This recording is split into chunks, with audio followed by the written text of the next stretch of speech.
What's going on, traders? In this video, I want to talk about one of my best setups, one of my most repeatable setups, and the one that we find most often on AceFX TV, where I trade live to the New York Open.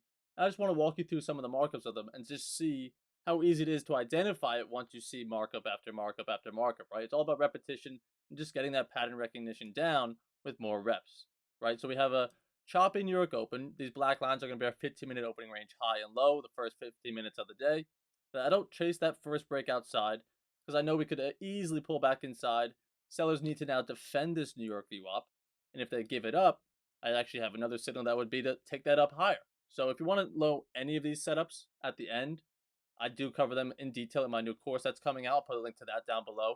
That'll be right on ASFX TV as well, so you can watch those trades, watch those markups, learn how I take them, and then see me take them live on ASFX TV on the same platform each and every Wednesday and Thursday, and as well as Tuesday with Austin and James and Zach. But the first short here, you can see sellers do defend this New York VWAP. Buyers aren't able to hold above it.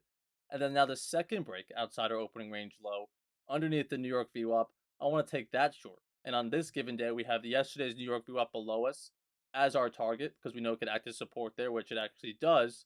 So we're taking a short from level to level. On this day, we actually had edge full probabilities below us that this gap below us wants to fill 67% of the time, which is the target and the reason I really like the shorts. But the real markup on this that I want you to really note is I'm not chasing this first break outside the range. Even though I pretty much get the same price, it's about 20, 25 minutes later, now avoiding this drawdown and avoiding potentially getting stopped out depending on where you would put your stop.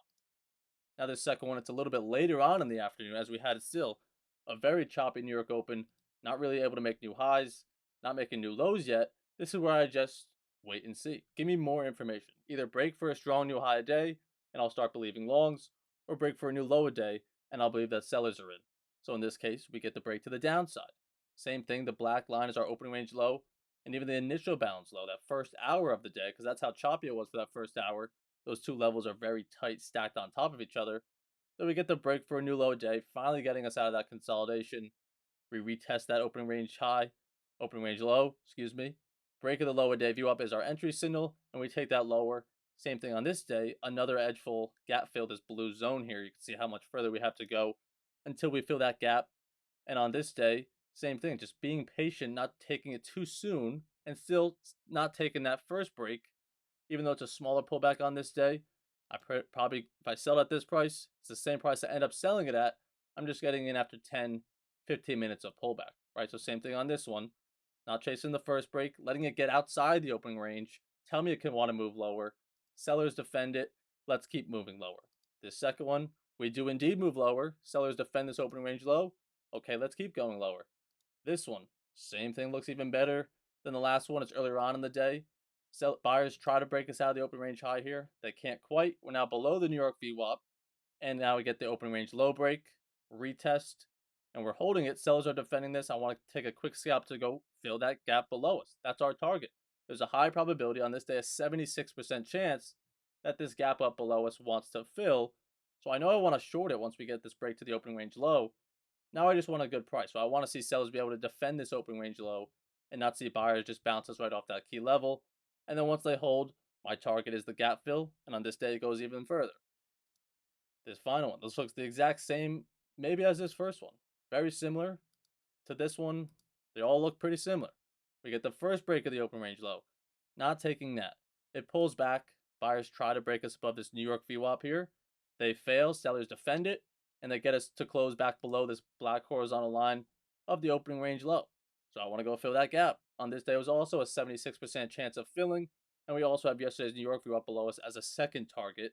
You can see the gap fills in 1 minute, about 10 points. It was an 18-point move to yesterday's New York VWAP, trading from level to level. And they all come with lower highs coming into the trade. Lower highs, new low a day, retest, let's go short. New low a day, pullback, shorting it again, right? So these are just the repeatable setups that I take on ASFX TV every week. And then I have even more markups of detailed versions of how to get in short and also how to get in long. When we do break back above this New York VWAP, that's all discussed in detail in my new course coming out. So I'll put the link to that in the description if you want to take that out. If you have any questions, I do walk you through that very, very much in detail. So there should be no questions. But if you do, always feel free to reach out to me. But these are just four of the key examples that just recently I remember taking. So I wanted to show you guys them just how often it does present. I'm trying to stick to the same setup when I am looking for shorts like this, trading from level to level, going to fill a gap, all these different things. So if you don't know what your best setup is or why I like these shorts and you're seeing longs here potentially, that's fine.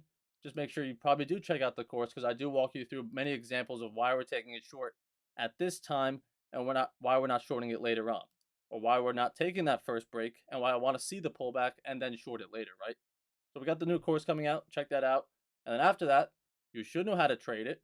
But then tune into AceFX TV, and you'll see me trade these strategies and these setups live every Tuesday and Thursday. You can click the link to that as well. Sign up for a 7-day free trial if you don't know if you want to stick around for a while. I don't know why you wouldn't. We have a really great group on there taking trades together. But hopefully I'll see you there. Hopefully you enjoyed the video and just save these markups for yourself as well. Study them, see the notes that I put on because I didn't go over all the notes that I put for myself of why I got in short, what I like about the structure. I just went over the key staples of the structure, the break of this level, where my target is, okay? So if you enjoyed the video, I'll catch you in the next one.